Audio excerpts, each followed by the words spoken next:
Good morning. And we re-welcome our guests from the South. We're so happy that you are here.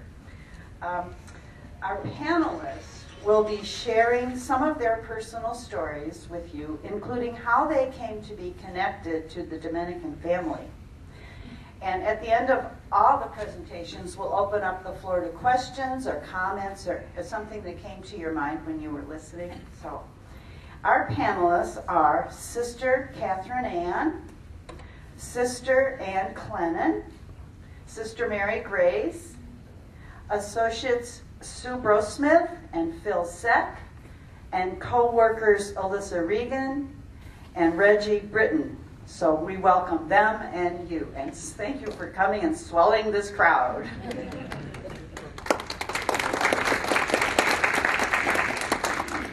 So Sister Katherine Ann will begin with her story. And I entitled my story, The Transplant. You will see why, I hope. When I was born, my family lived in Pullman, Illinois, where they made the sleeping berths and the train cars. And after 2 years, my mom passed away, so Papa took the 5 of us, and when he bought the home on the south side of Chicago, where we lived, grew up, and learned in St. Columbanus School, where the Adrian Dominicans taught. Adrian. Well, it was just 2 blocks away, so we would tramp every day to school. Well, about a year after moving there, I was three and a half, a second cousin, Larry Sindelar, who was a professional golfer and lived in New York City, he came to visit that summer. And when my grandma introduced us, Larry took me and swooped me up above his head. And, oh, my little Kathy, my little Kathy. And I smiled down at his very suntanned golfer's face, and I was kind of gently patting the side of his face. And in my heart, in the silence of my heart, I said to myself, oh, he must not know I'm not his. I belong to Jesus. I was 3 and a half. I remember that very clearly.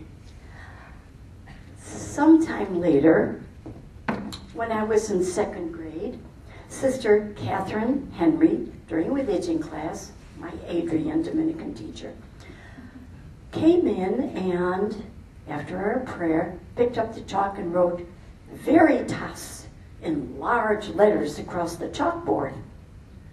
Put the chalk down on the ledge, turned around and said, now boys and girls, this is a Latin word, and it means truth.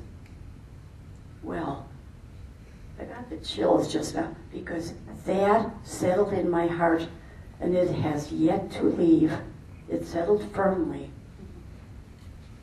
Well, after my junior year of high school, I knew it was time for me in earnest to prepare to enter religious life. Well, one day Papa was on his vacation, so there were just at this time 2 of us in the home. So I talked to him and said, Pa, my heart and my mind are made up, and please, if it's all right with you, I really do want to enter religious life.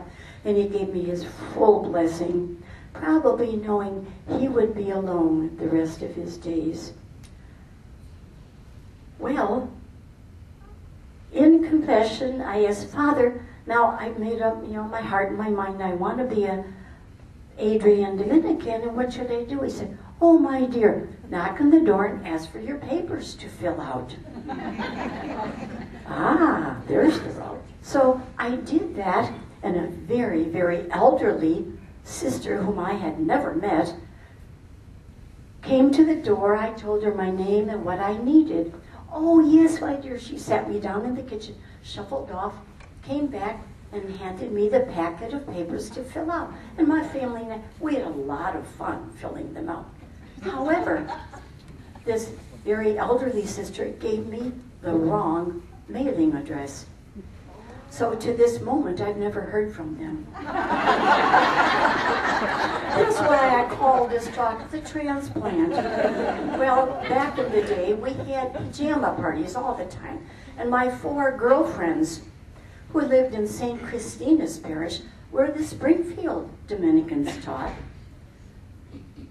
they were the teachers there, and these 4 young women, of course, knew them well. They had gone through the school. This was the beginning of our senior year in high school, and they said, I complained to them, saying, hey, you guys, I say, after, 3 months or so, I haven't heard from the Adrians. And they said, oh, Kathy, forget that. Come with us to the Springfields. The Springfields, they said, who are they? They said, tomorrow morning we'll take you and introduce you to the sisters. Here I am. And by the way, after 4 days, I heard back from the Springfields. And by the way, they took me sight unseen. Anyway, so there I was. I entered with these 4 young women, and the joke of it is, even more than what you heard so far, one by one, all 4 of those young women decided, no, this is not my life. So they chose to leave one by one. Of the 5 of us who entered, I'm the only one still here. And looking back, I realized the grace that is. The grace that was for me. I guess God gave them the job of bringing me here. So it wasn't the Adrians, deeply as I love those sisters. It was the Springfield Dominicans who gave me my girlhood dream. They let me go as a missionary for 21 years to Peru. And that has been in my heart since childhood. They didn't know that. I wondered if that would have happened, if I would have been blessed like that, if the Adrian Dominicans had me. I don't know.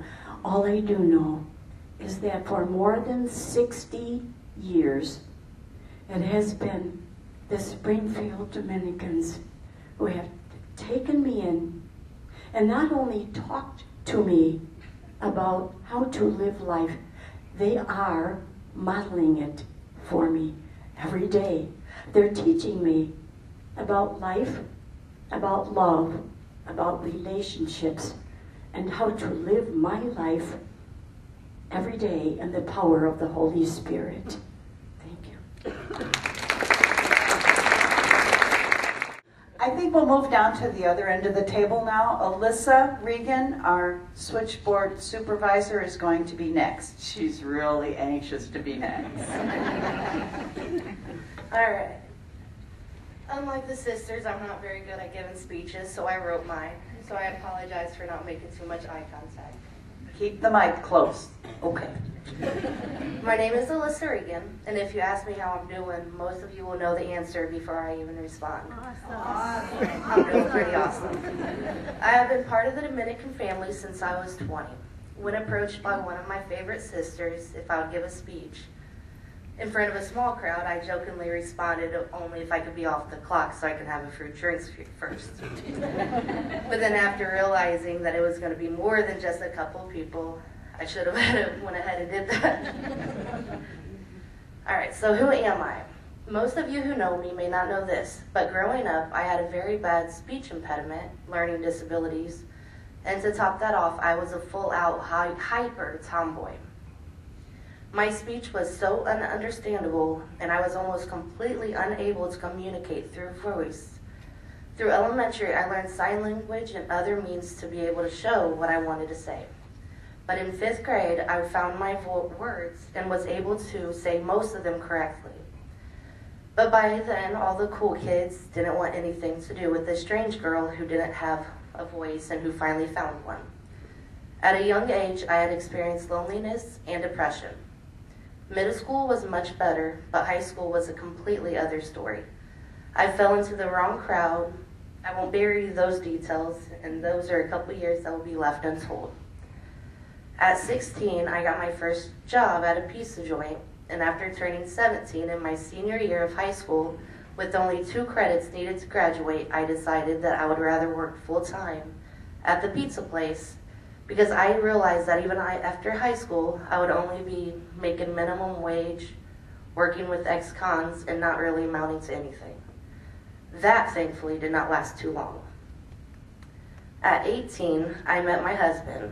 We married a year later and had our first son a few weeks before I turned 20. I applied for a job here a couple weeks after my 20th birthday. I had an interview the very next day and was offered the job and started the next day. That doesn't happen too often. My older sister was a housekeeper here at the time, and she did put in a good word for me, so that helped. She worked here for about 5 years, but even with her talk of the Dominican sisters, I did not understand who it was or who they were. But after being hired on, I found out. When I first started here, I was only set to work part-time 3 nights a week. After a few months, I gained an extra day. A few months later, I gained another day. Through all this time, I knew God was working for me and through me, leaving me to become even more. My faith soon became my stepping stones, and it still steadily grows. Having a job that heals you spiritually was just what I needed, and for the first time, I was truly happy and whole, my depression gone. This place is not just a job to me. It is my favorite hobby. Being here gives me a meaning and a purpose. Because of the Dominican sisters, I did go back to high school at Lawrence Adult and received my diploma. Even though I was 24, I felt like I was awarded something amazing, and that was just the beginning. The sisters' belief in me that I could be something better encouraged me to find an even bigger voice, and I sought out becoming the switchboard director, adding on to the list of the jobs assignments that I came to do within the past 8 years. During that time, I have worked in the kitchen, helped Sister Carla Fritz with events. I update the associate booklets, the community booklets, the mission list. I help Sister Marceline with proxy statements and doing the voting. I make the legislative lists for each convent. I also update the sisters' personal database, and I help coordinate the family fun fairs. And I had brought my youngest son from age 3 months to a year and a half to have baby therapy with the sisters on Fridays for 2 hours. I believe this brought many of the sisters much joy. I just wanted to give the sisters even half the amount of joy that they give to me. I am currently the switchboard supervisor, and I do secretarial jobs for Sister Marceline Cook. I am now Monday through Friday on the day shifts, and I am part of the Sacred Heart Convent Anti-Racism Committee, the Safety Committee, and I help plan events and fun activities for the Coworkers. It is an understatement when I say that I absolutely love my job, my coworkers, and all the sisters here. I knew about God and Jesus before I started working here, but I did not have a real relationship with them until afterwards. Being at one of God's houses for 40 hours a week really does do miracles. I would truly recommend working here or even volunteering here to everyone. Working at Sacred Heart Convent for the Dominican Sisters is truly one of the greatest jobs anyone could have. Unless they wanted to become millionaires. But seriously, the benefits that come with working here, a pension, affordable insurance, the sisters gave me a 10-week paid maternity leave, and they just do so much for us as co-workers, and you hardly ever get that anywhere. Plus, when you start here, you instantly become part of the family and you get 90 extra grandmas. I believe you do not work for men, but you work for God, and I hope that I show that here in my presence here and everywhere I go, every day. Thank you.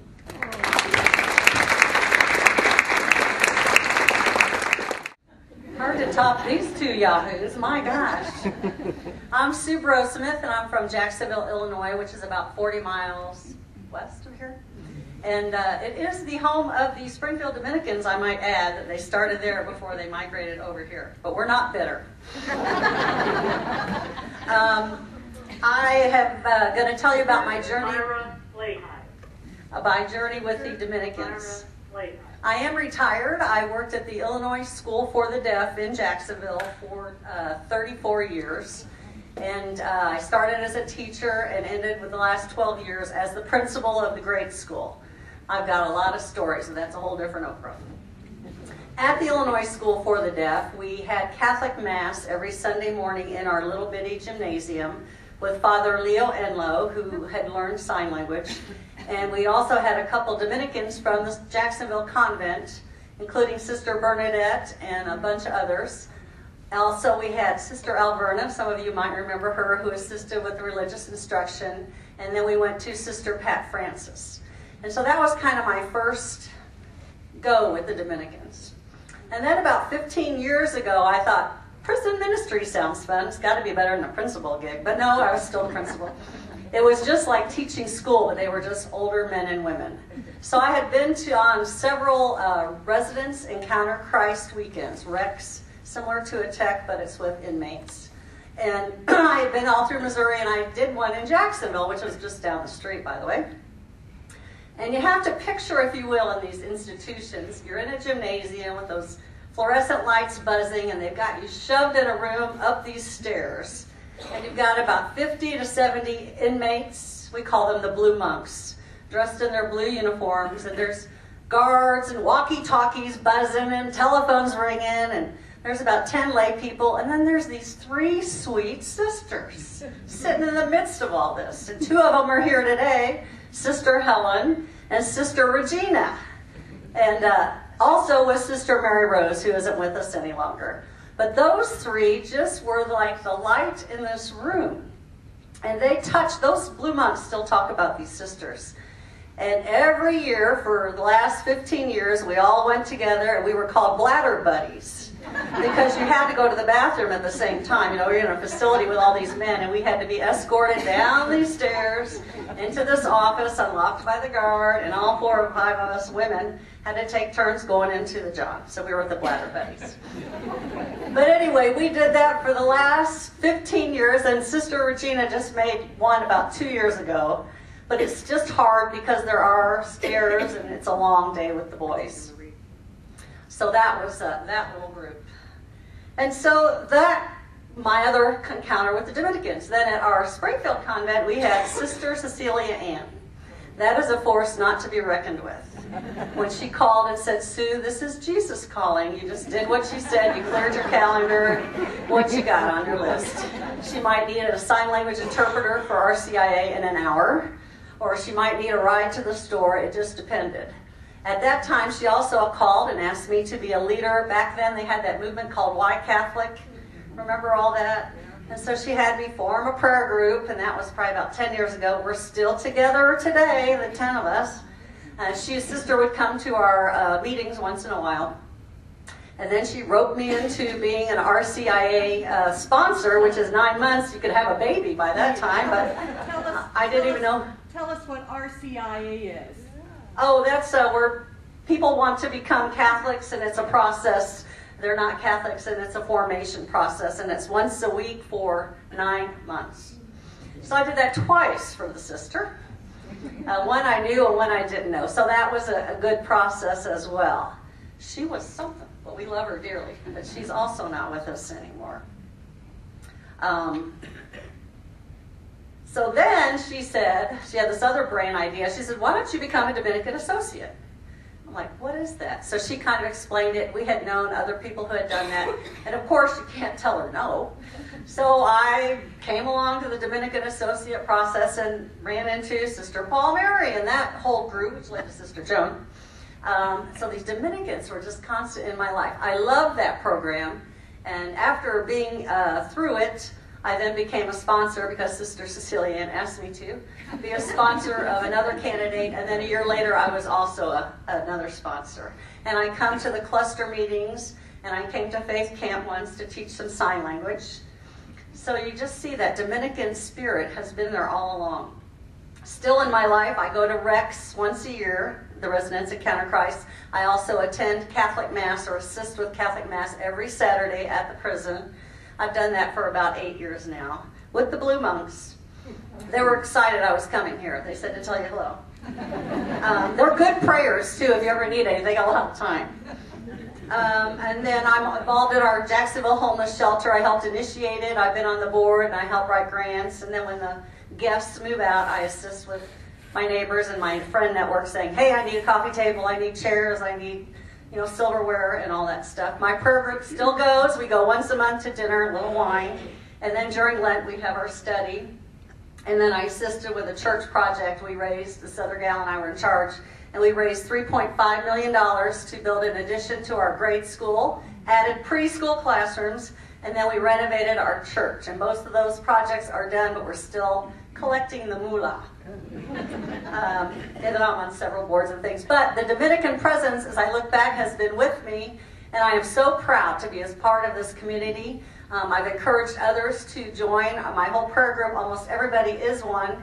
We've got 2 that need to come when their kids are a little older and their jobs are calmer. But I am so grateful. Every time I walk into this mother house, that peace just goes all over. And so I'm very blessed, and thank you.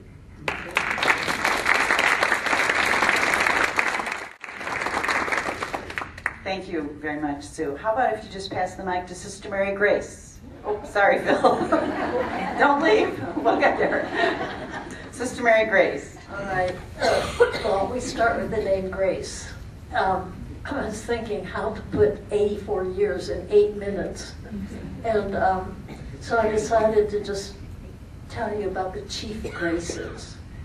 One was being born into a really good family, good parents, good Catholic education, my sisters in the old days, always my sisters, and good siblings. The oldest is a Jesuit, the youngest is myself, Dominican, but we never quarrel.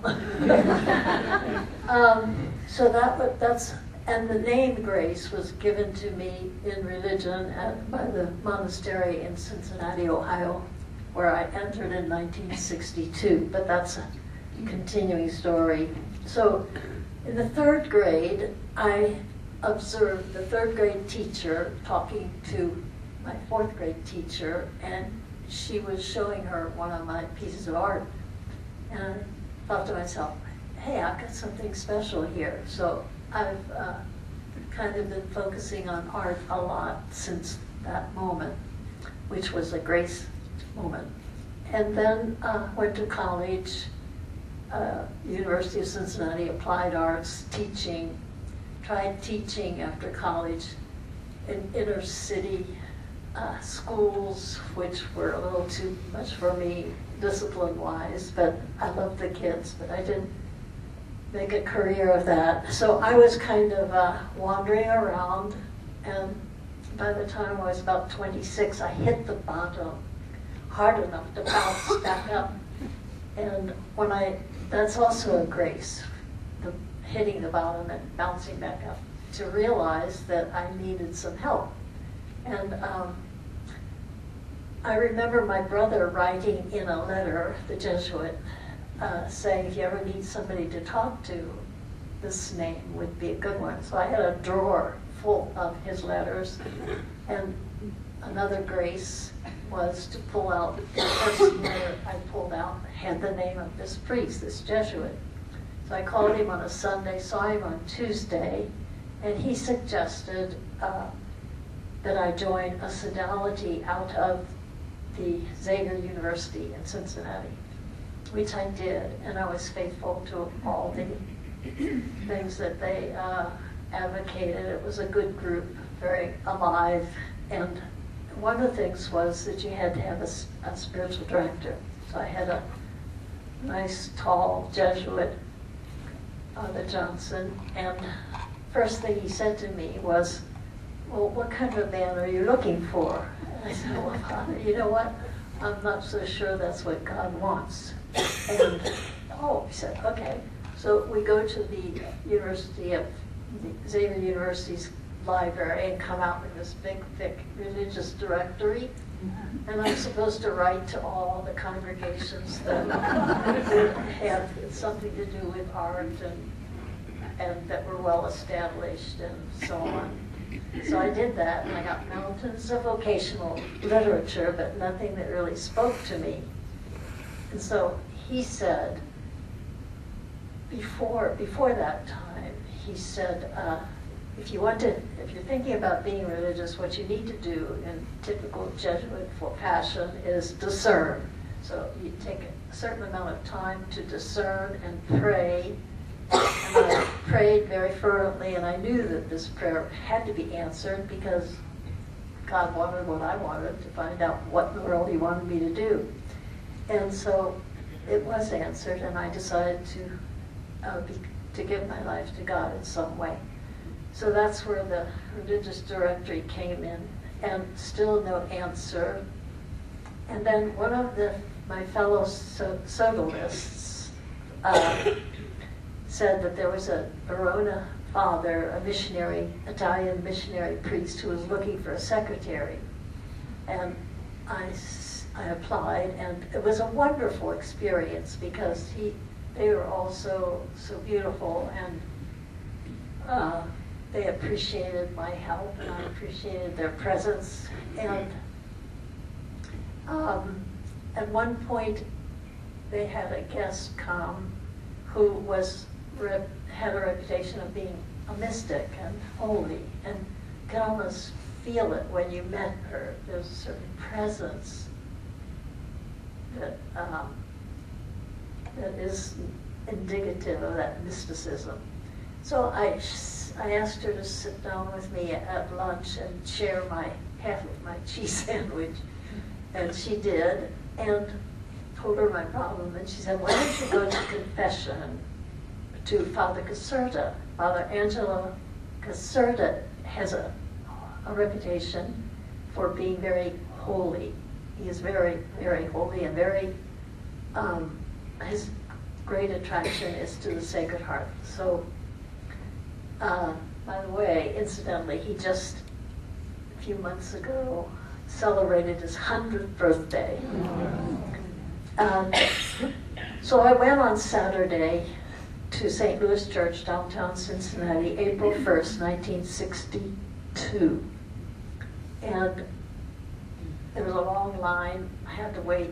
But when I finally got in, I told him my problem. Silence.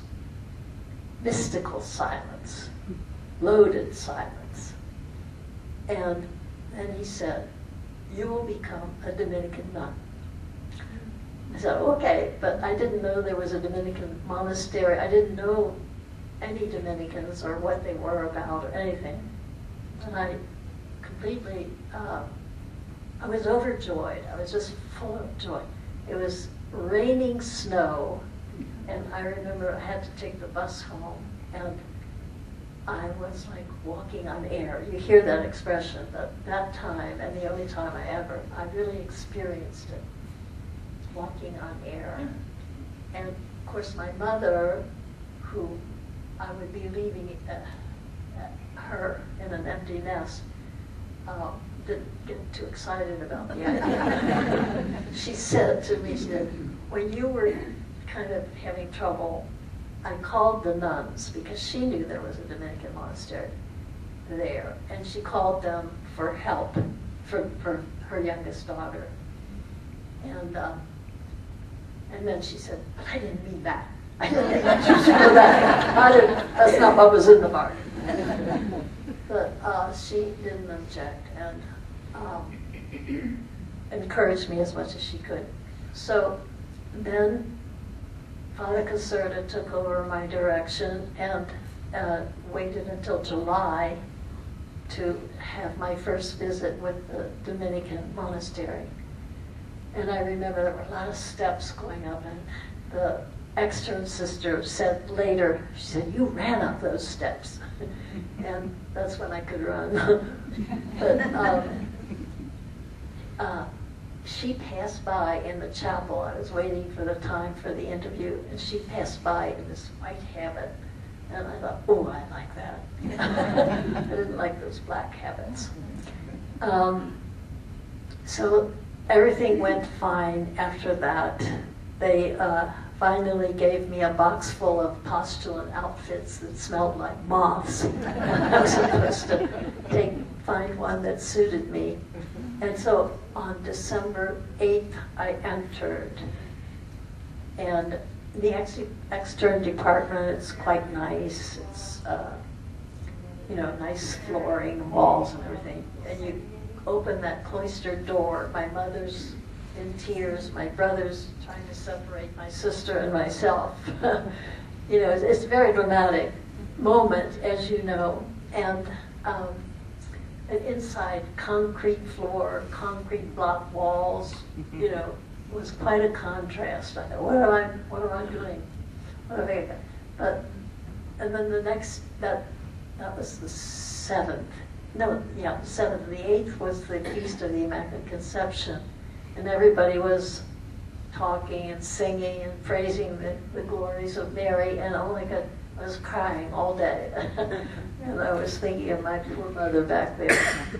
But I got over that, and I went through the novitiate fairly well. And back there in the last row is Sister Mary Columba, who was in the novitiate with me. She was 8 years younger, but 1 year ahead of me in profession. And she helped me a lot during the 57 years, because it was a bumpy road. Because it's hard to be an artist in a monastery. And but it's been a wonderful journey. And okay, how did I get here? In 2004, 3 of us, Sister Mary Club and I and another sister, started a sponsored by the Elmira sisters, who were still in New York. We started a new group.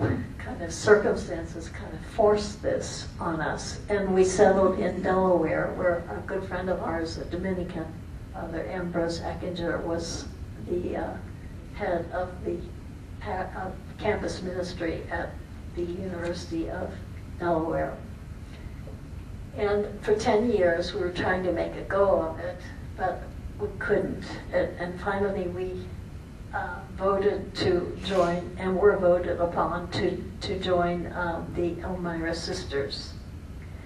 And so in 2017, 7 nuns, 3 cars, and 2 cats drove from Delaware to Cincinnati, where we overnighted at my brother's house, and then to Springfield. And yes, I have to agree with everything everybody's been saying about the Springfield community. It's just been such a gift to the Elmira sisters and to ourselves, to all of us, to witness the spirit that is here. And it's really very edifying, and I can't imagine how to say thank you enough for all that they have given us. The sisters from Elmira expected to be here 2 years. We're going into our 5th year. But for Columba and I, it's been only since September the 1st, 2017, but enough to know, to experience the spirit of the house. So my present duty, we have property in Girard, Illinois, 34 miles south of Springfield, and we are hoping to build on that property, and we're working towards funding that. My job is every 4 days of every week, practically, to go down to what I call the priest house, the cat house. The sisters don't like that because it's eventually going to be the priest house, the chaplain's house. But right now, it's a floor-to-floor, rug-covered little house, very small, for the 2 cats. And I feed them, take care of them. And right next door, there's a garage that belongs to that house that they bought. And that is where they have made the garage into a beautiful studio, so I can continue my artwork. And that is when Gina, one of the cats, allows me to do it. She is very jealous of my time when I'm there. She wants only the Sister Zachary's over there. She goes with us on Sundays to, there's a bigger house, a lovely house, and they have a cat down there. And Sister Zachary and two of our sisters go on Sundays just to eat and to give some comfort to the little cat down there. So it's a comfort to me. So now I'm just leaving these things here, and this is a book written by a Jesuit on a Jesuit way to say the Rosary. And these are pamphlets that I made for an exhibit.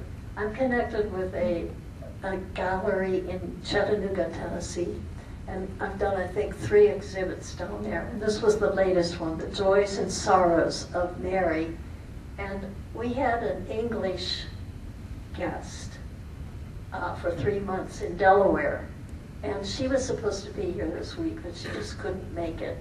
I had given these out at that exhibit, and it includes a poem of hers. It's very deep, but very beautiful, and if anybody's interested. And this is a coffee table book that I did online. It's like a compendium of my artwork over the years. And the reason I brought this book is because this Jesuit asked me for, he didn't want the usual holy card type art for his book illustrations.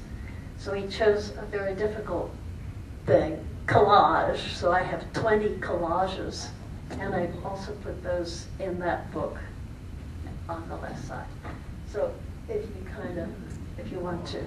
So that's the story of my 84 years, and art and Dominicans, and now Springfield Dominicans are a great part of it all. Thank you. How about Sister Ann Clennon next, since you're right there?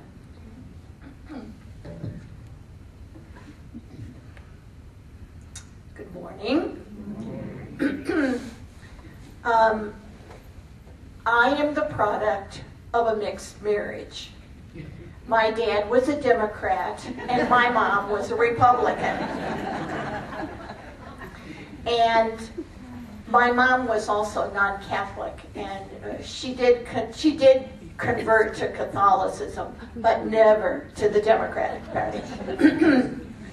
I have a brother in Buffalo, New York, and a married sister in Winneconne, Wisconsin. I grew up in Philo, Illinois, a small town south of Champaign-Urbana, home of the University of Illinois. Please bow your heads. I attended a 2-room school staffed by our sisters. I was very comfortable being around them because my dad had 2 blood sisters who were also Springfield Dominicans, Auntie Ag, Sister Agatha, and Auntie Lois, Sister Mary Lois. I attended Sacred Heart Academy for high school, since there was no Catholic high school in our area. I lived in Siena Hall, where you are currently staying, those 40 years. And I promised myself that I would not get sucked into a religious vocation while I lived there. This was 1961 to 65, and we were all drawn to the Kennedy call to serve humanity. With my friends, I was going to become an RN and then join the Peace Corps. We were all going to do this together. But a powerful retreat in March of my senior year convinced me that my call was not from JFK, but from God to serve God's people as a Dominican. In August 1965, I entered the novitiate, and after first vows, I began my career as a teacher. Excuse me. I was called to Springfield twice, 2 different parishes, Pana, Raleigh, California, Evergreen Park 2 times, and Sauk Village, as a principal, and then Aurora, Illinois. While I was in Aurora, I was fortunate enough to be part of a new endeavor, the opening of a literacy center for immigrant women. I began as a volunteer tutor and then was hired as part of the staff. While all of the ministries I served in have been grace-filled and blessed, the Literacy Center was the dearest to my heart. Serving there for 18 years taught me what it means to be with those who live on the margins. I learned what it means to seek health care when you can't speak the language. I learned what it means to not be able to understand how your child is doing in the educational system. I learned what it means not to be able to take your rightful place as part of the head of the family because everyone else speaks English and you don't. And throughout these years and these stories, I received great love, respect, and beautiful lessons in cultures I knew nothing about. In 2014, I realized I needed to move closer to my dad, who was in his 90s and still living in the Champaign area. With my brother in New York and my sister diagnosed with early onset Alzheimer's, I knew Dad's care would be my responsibility. There was a position at the Mother House to arrange housing for guests, taking care of scheduling meetings and events, and purchasing, and I applied and was accepted. And I don't think anybody else really ever applied. In fact, when we first read that job description, I was in Aurora and we said, who in their right mind would ever take that job? In December of 2016, Dad became very ill, and thanks to this community, they accepted him for a limited amount of time in Regina Caeli, our facility here. Dad was well acquainted with the sisters as he had often visited with his blood sisters, Auntie Lois especially, when she was here. Dad was quite a baker for a while after my mom died, and the nurses here can still tell you about his cookies and candies. The staff here helped Dad to get back on his feet and eventually moved to assisted living nearby. I was privileged to be able to care for him there until he passed away in April of last year. And I have had several jobs since I've been here, taking care of guests, arranging meetings and gatherings here at the Mother House. And since last August, I am a sub-prioress, an assistant to Sister Judith, who leads our local community here. And along with, I share that responsibility with Sister Kathleen Kenny. I am so grateful to have been part of the 3 visits of the St. Dominic's group. There are times that they have been here. And I just want to say to you that your dedication to your mission always inspires me. God bless you and all of those who are part of the healthcare system. Thank you.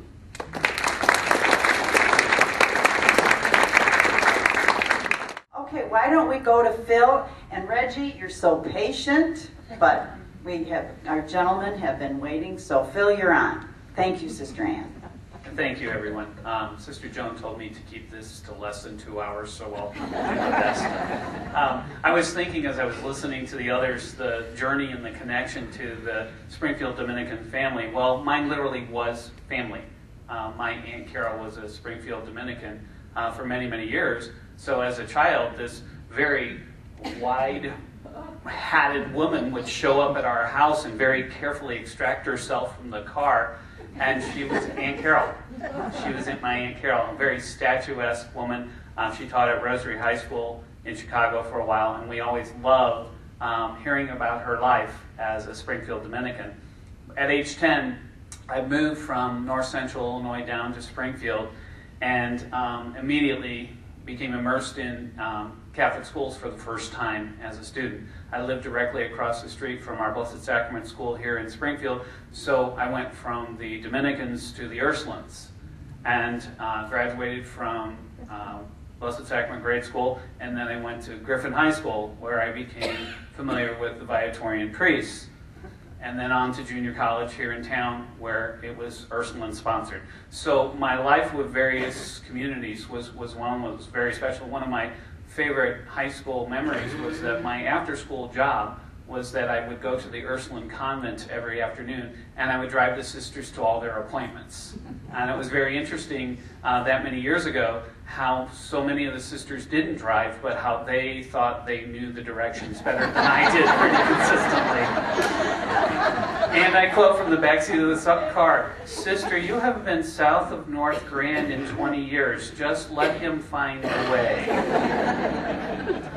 So for me, having the congregations as a part of my life was just a given. And when I was in high school, I discovered that I really, really loved my English subject matter. So my goal to myself, and I did not keep quiet about it, was that I was going to go to college and come back and teach at Griffin High School in the English department. And as God was willing, in the fall of 1987, I walked back into my high school and got to teach right next door to one of my favorite English teachers for the remaining 15 years of her career. Then we became Sacred Heart Griffin in the fall of '88, and by the grace and patience of Sister Mary Paul, she somehow took this wet behind the ears kid. Sister Diana remembers I was young and stupid, thought I knew everything about education, and she invited me to become a part of the staff at Sacred Heart Griffin, where I taught freshman English for 24 years. And then in the fall of 2011, I started in campus ministry over at Sacred Heart Griffin. In 2014, my former co-campus minister, Sister Linda Mary, said, "Would you like to be a part of the Dominican Lay Associates program?" And again, at that point, I was still relatively new to campus ministry and all that it meant. I assumed it was a part of my job. I just assumed that had to happen. And so I absolutely loved being a part of that program. And we would come to this very room once a month on Sunday afternoons and went through our formation process. Sue and I are classmates. But what was astounding to me is that I thought, having had my experience with the Dominican sisters since birth, essentially, that I knew everything there was to know about the Springfield Dominicans. How wrong I was. I didn't know the history at all, and I had taught 100 feet across the parking lot for 25 years. So for me, that was one of the most uplifting parts of that formation, is that I got to know so much more about this community and the effects that it has had, not just in Central Illinois, but certainly worldwide. I became an associate in the spring, actually August of 2015. The sisters were very patient and kind and let me skip my commitment ceremony because I had a daughter graduate out east. And Sue and I actually both made our formal commitment in August of 2015. One of the things I enjoy about my commitment to the sisters, it's so natural. It's not a commitment. It's not something that I have to think about. It's just something that is. I know that when Sister Joan needs something, she gives me a call or she emails me. I know that if there's an event here at the Mother House, it's very likely that I'll be asked to be a part of it, and I love every piece and part of it. But what I want to share with you is my experience when I came for formation. Those 9 months in a row. The back door over here, one of the sisters would greet us, and generally it was Sister Mary Dominic. And Sister Mary Dominic would say, "Welcome to our home," every time. Every time. Ladies and gentlemen, the last time we walked in, she said, "Welcome home." It was all the difference in the world. Truly, I feel so welcomed when I walk in this building every time. And I'm telling you, ladies and gentlemen, I'm over here a lot. As campus minister at SHG, we have interactions with the sisters, with our students. And there was one day last week that I trudged back and forth 7 times across the parking lot. I think there was finally a point where Sister Martha's like, would you just stay here? You don't have to keep walking. But the pieces and parts of what this community have meant to me and my family, there's no words that could put it together. But I do feel so much like this is my home. And I have felt so welcomed since the day that I arrived. Thank you.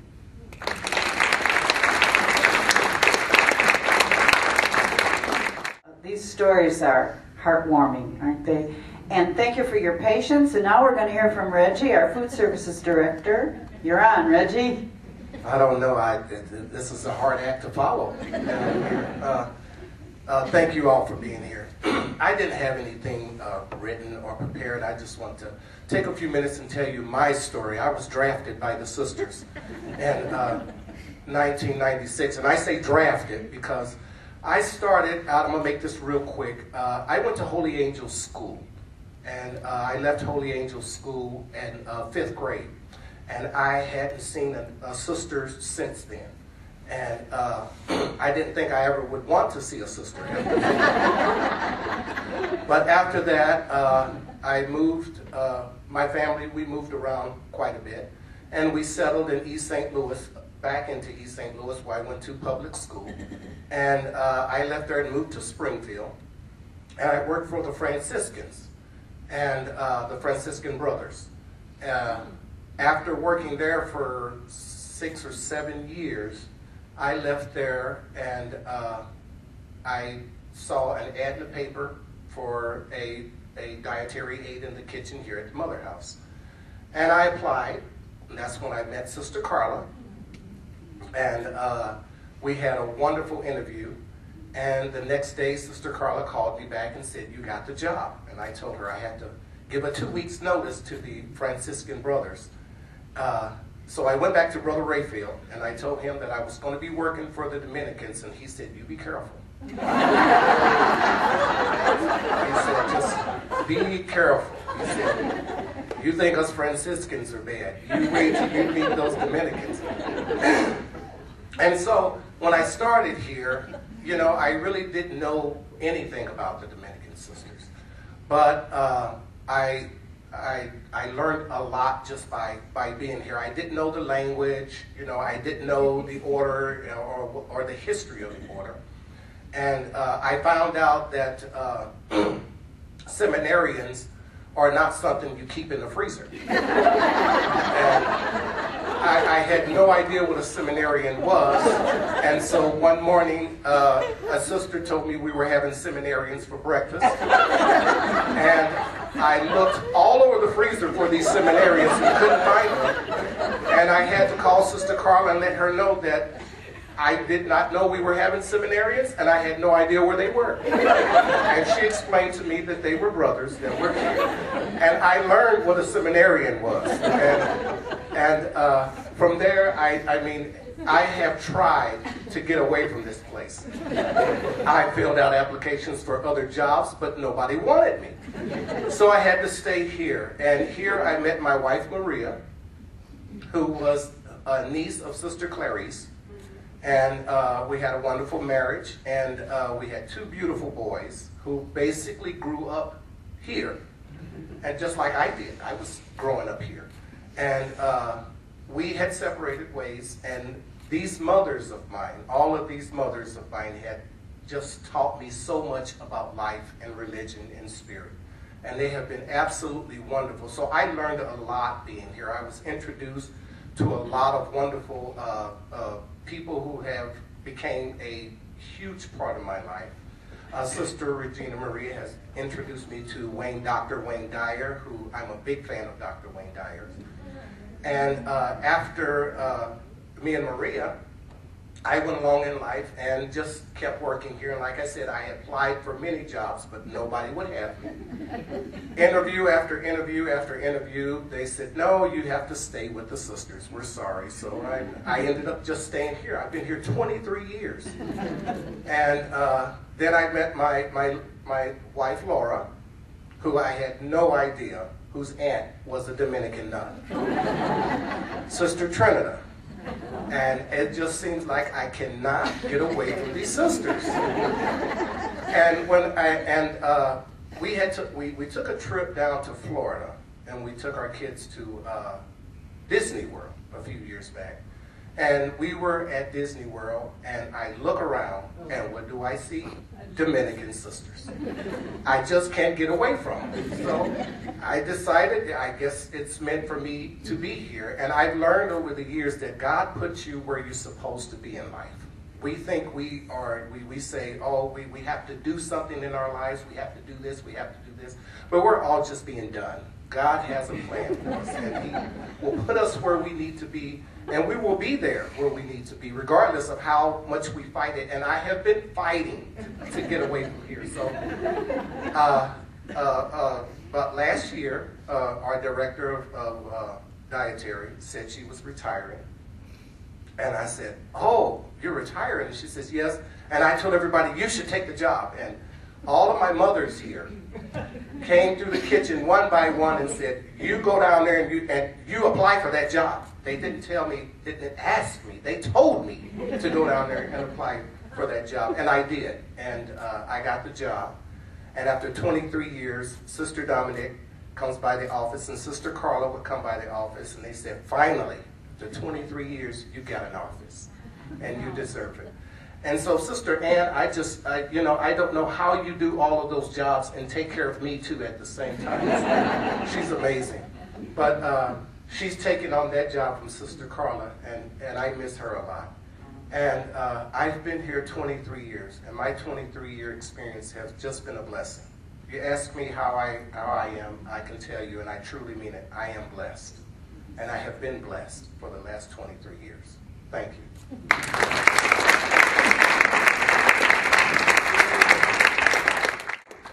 And we are blessed to have had your stories. Aren't they wonderful? One more time.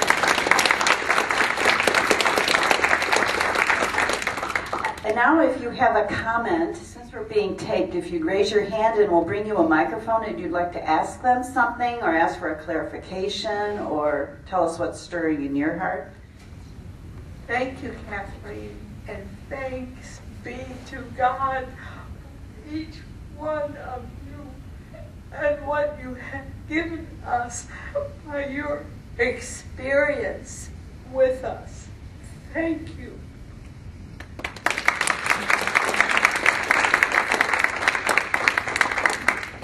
Anybody have a PS? Oh, I hate to end it. It was a wonderful experience, and you can hobnob a little bit afterwards if you want to, but this concludes the formal part of this presentation. Thank you for coming, and thank you once again for your time and your nervous system. Yay.